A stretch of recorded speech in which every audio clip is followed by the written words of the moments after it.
dommage, j'avais à peu près 27 points.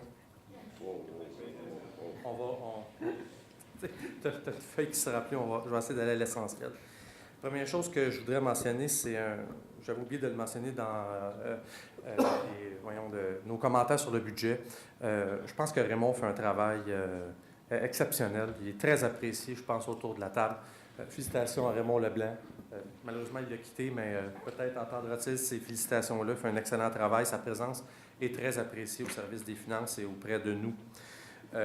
Deuxièmement, je voudrais renchérir aussi sur ce que M. Savard vient de dire sur la plantation d'arbres. On en a fait, nous, sur la rue Carillon. Les citoyens, je pense, ont bien apprécié. On voulait mettre sur la petite bande cyclable. Finalement, il n'y avait pas d'espace.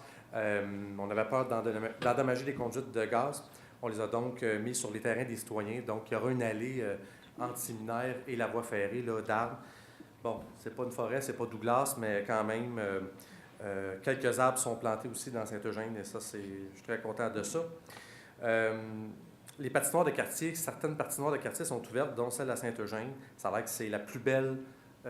Mon responsable m'a dit que c'est une des plus belles de la ville.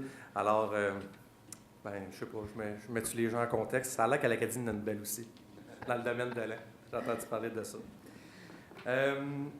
Monsieur le maire, ce que M. Picard parlait, là, il y a une problématique dans Saint-Eugène un peu particulière. La rue Ravel et la rue Terrien est séparée par une voie ferrée. Donc, les gens qui restent dans le coin de la rue Ravel, pour s'en aller à l'école, doivent aller emprunter Carillon et revenir, alors que la solution très simple, c'est de passer à la voie ferrée puis de tomber directement à l'école. Ça, c'est dangereux, on s'entend.